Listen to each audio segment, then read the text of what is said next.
Audio on demand from Vision Christian Media.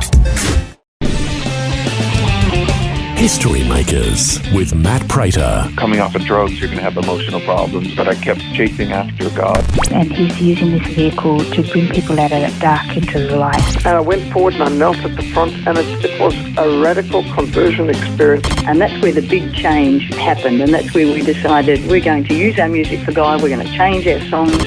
When I was about 25-year-old, I was busted and into jail, and it was there that I came to the Lord. History Makers with Matt Prater.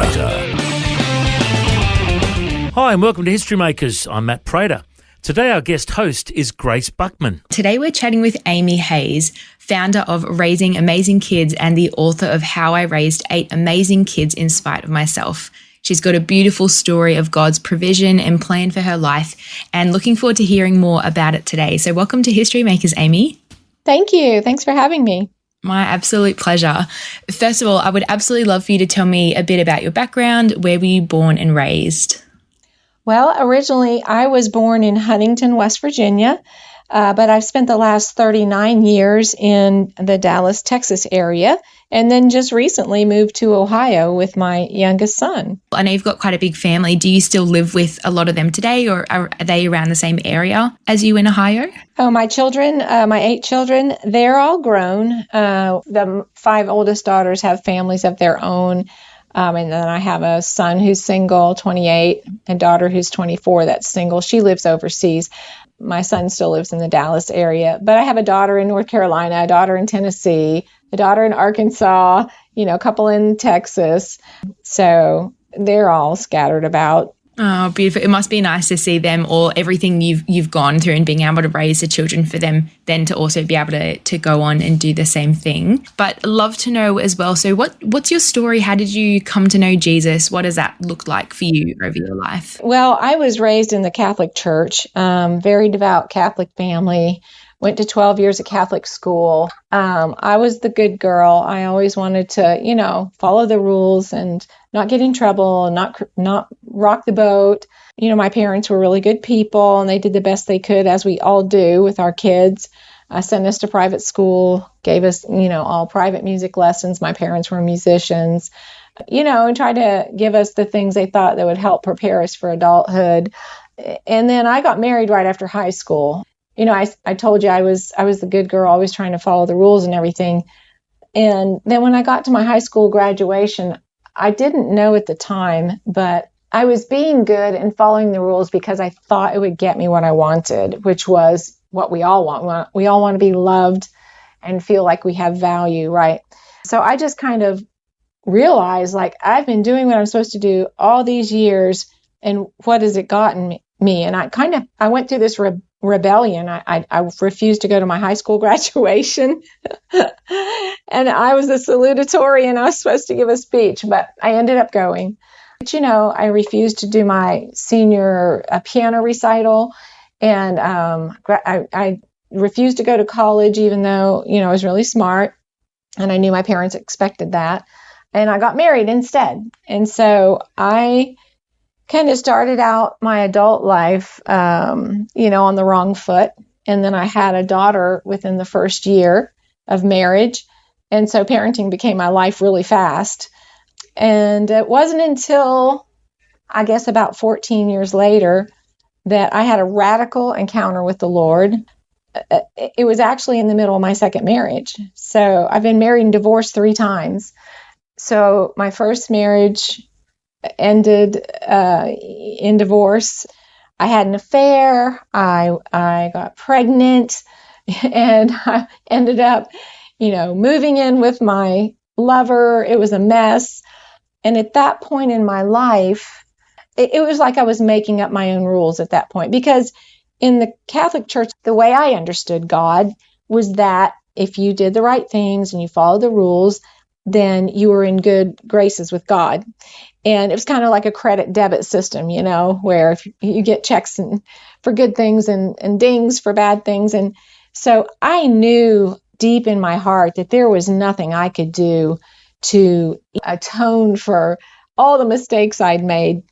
And it was really in the middle of that second marriage that I had the radical encounter with the Lord.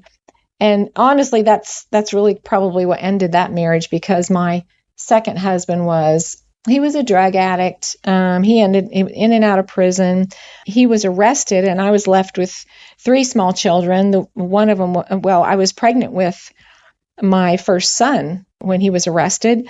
And so I was left with 2 small children and another one on the way. My 3 oldest children at that point, I lost custody of them. Their father took them. And that was devastating to me, probably the most devastating thing, because my kids had become my life. We ended up homeless, and after my son was born, there was a huge church split over our situation.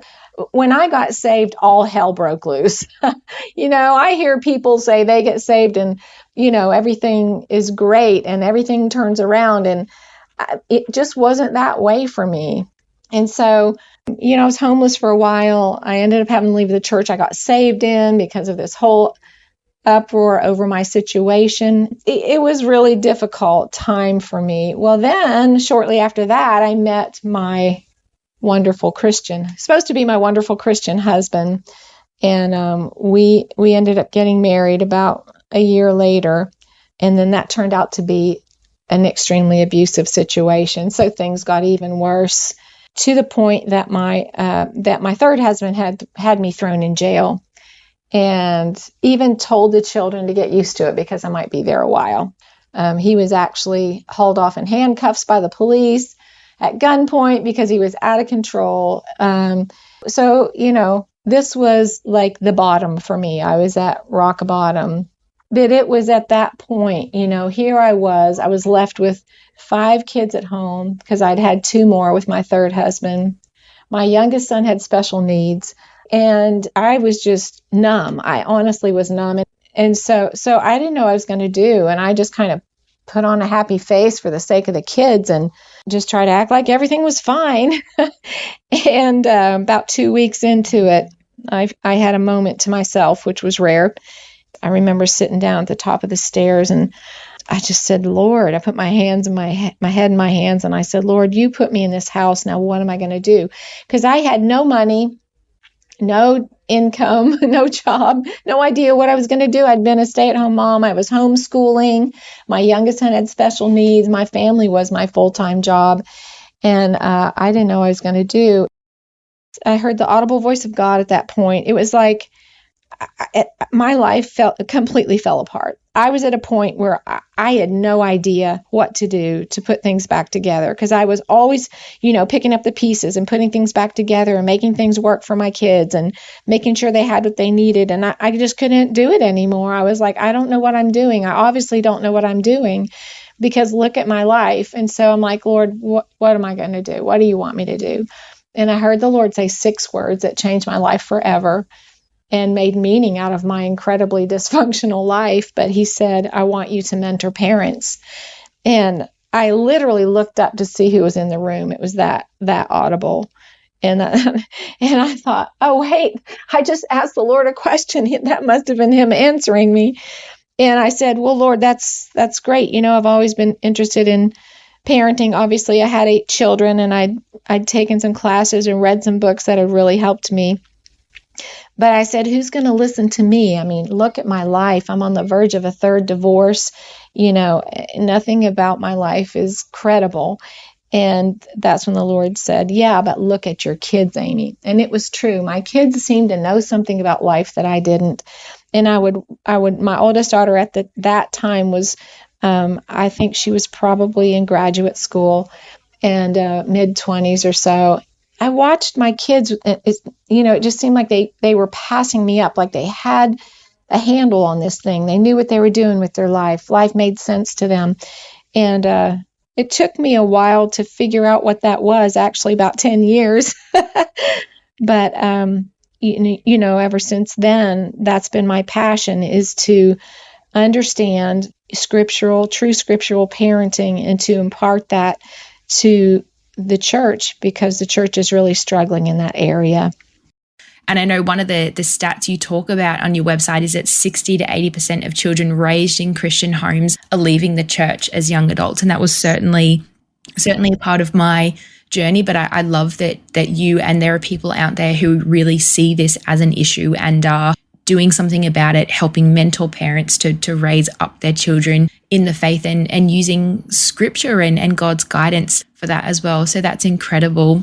And for you, what did it look like as you felt God calling you into this ministry of mentoring parents? How did that look? How did you get connected with people? How did that then lead into your books and your ministry that you do today? Well, actually, nothing much happened at first. I think the greatest thing that happened for me when God said that to me is that in my mind, my life looked like a literal ash heap. Like you see pictures of war zones and cities that have been bombed out, and they're just shapes, that all these ashy covered shapes, everything's great. That was my life in my mind's eye. When God spoke to me, it's as if that ash heap came together into this beautiful, like gem-colored, shiny, ornamental ball, glass ball. In my mind, I literally saw that. And we all quote that verse, He brings beauty from ashes. And it's so true. It's so true that He literally takes everything, good and bad, and uses it for the good of those who love Him according to His purpose. And that was the incredible thing, is to look back over my life and literally see how the Lord had been preparing me all along for this calling. I was 43 years old when He spoke to me. And, all these years, I just struggled and struggled and struggled. And like I said, things weren't perfect.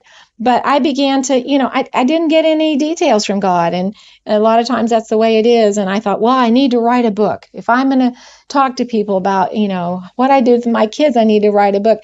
I tried to write that book that first book of mine that came out in 2015. I worked on that for 10 years, but it was because I was working on a different book, and it wasn't the one the Lord wanted me to write, because I thought if people knew my story, it would discredit me. And it took me 10 years for the Lord to speak to me and say, no, that's the reason you have credibility, Amy, because if you raised kids through what you've been through and they turned out the way they did, then anybody can do it. It doesn't have to do with circumstances, because my parents, like I said, they gave me all these external extras, but I didn't get the one thing that kids need to be stable and to have a handle on life. And that's what I discovered in the writing of my memoir, which is How I Raised Eight Amazing Kids in Spite of Myself, is I discovered the one thing that my kids got that I didn't get. And even though they lived through the turmoil of my life, that they were able to be stable because they had inner stability. And that's what I lacked. And I realized how the Lord had equipped me as a very young parent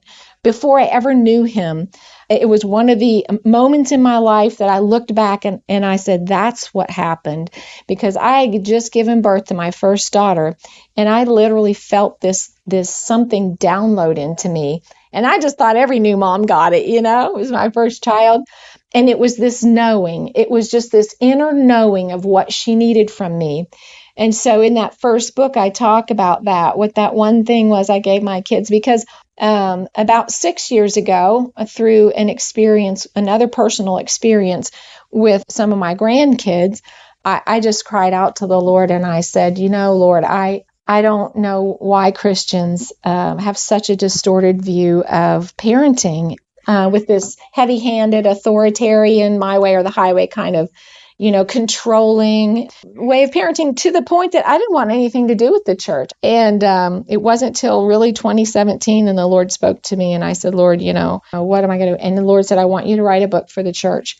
And so I made a deal with the Lord, and I said, I will write the book, but you're going to have to show me in the scriptures what I know is your heart, because I see the way that Christians parent, and I know that's not your heart. And so I had the most incredible revelation as I began to study the scriptures and the things I had learned about parenting and the things I knew about raising kids from my own experience. It just all started coming together. And then I began seeing the entire Bible as a parenting book. At one point, I complained to the Lord and I said, Lord, this is a really important topic. Why isn't there more in the Bible about parenting? And the Lord laughed and said, Amy, the entire book is a parenting book. It's about your Heavenly Father and how He deals with His kids. But there are patterns in the Bible. I think we get too close sometimes and we see individual verses, But there are patterns in the Bible that are so obvious and so clear that show us exactly how to raise children. And because I was always interested in like brain development and quantum physics and child development and all these things that show how God has literally rigged it in our favor so heavily that it takes an awful lot of work to mess it up. And I see Christian parents all the time working really hard, getting bad results. And it isn't their fault. It's because we haven't had this information. So my second book is coming out very soon. It's in the works right now with the formatter, and we're very close. I'm hoping to launch it here in about the next week or two. We'll probably have it ready in a week, and then, Amazon takes its time. But it's Graceful Parenting, Parenting from the Tree of Life. And so in this book, I lay out all the concepts that I have learned over the last 6 years of studying this out.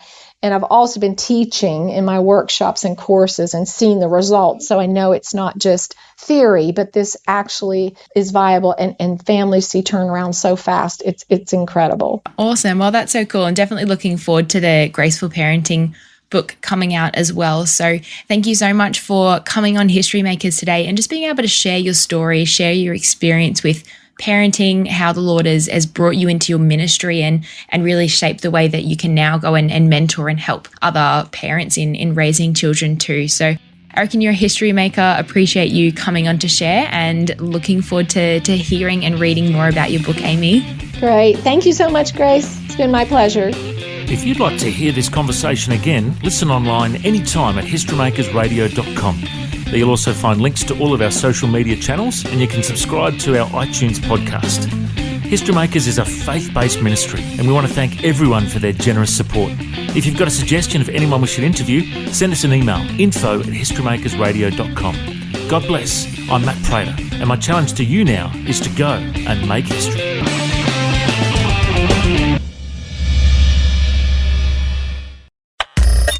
Thanks for taking time to listen to this audio on demand from Vision Christian Media. To find out more about us, go to vision.org.au.